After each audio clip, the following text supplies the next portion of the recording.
Hey, this is Dahlia Lithwick from Slate. An argument just broke in Obergefell, which is the marriage equality cases that everybody's been watching for a long, long time, but certainly this term.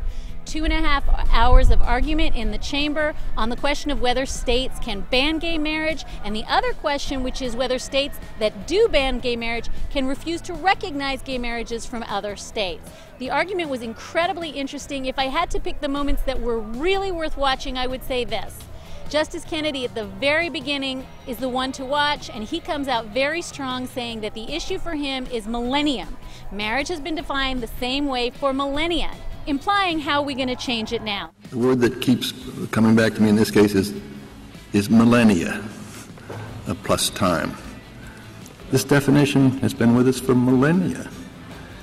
And it's very difficult for the court to say, oh, well, we know better. Also listen for Justice Kennedy later on in the argument having a back and forth with the attorney representing the state of Michigan, where the attorney for the state of Michigan keeps insisting that marriage is not an institution that confers dignity. Remember, this is Anthony Dignity Kennedy, his favorite word, having to insist to counsel that in fact marriage does confer dignity on families and children and not to suggest otherwise. Just in fairness to you, I don't understand that it's not dignity bestowing. I thought that was the whole purpose of marriage. It bestows dignity on both man and woman in a traditional marriage. It's dignity bestowing, and these parties say they want to have that same ennoblement. But sure. Or am I missing your point? Another important moment, it seems to me, in the case is the back and forth between both Chief Justice John Roberts and Antonin Scalia, really anxious about if we afford equality to gay citizens, are we going to have to force rabbis and priests to perform marriages against their will? And the minister is, to the extent he's conducting a civil marriage, he's an instrument of the state. I don't see how you could possibly allow that minister to say, I will only marry a man and a woman, I will not marry two men.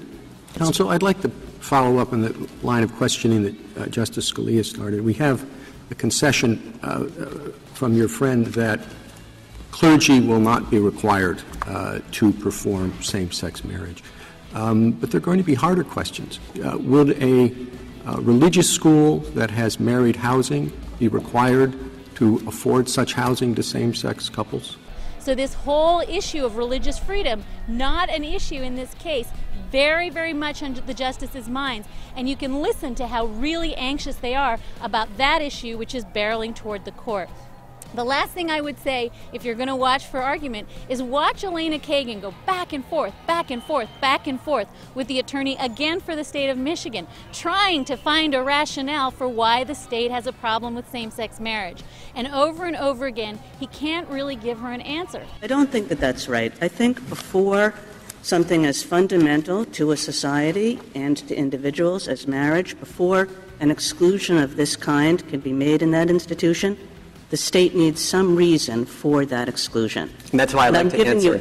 I'm giving you a real opportunity to tell me what that reason is. Yes. What is the reason for the exclusion rather than the reason for the non-inclusion? What he seems to say is, if we afford marriage to homosexual couples, straight couples aren't going to want it anymore, and then they're going to have out-of-wedlock children, and that's the state's interest.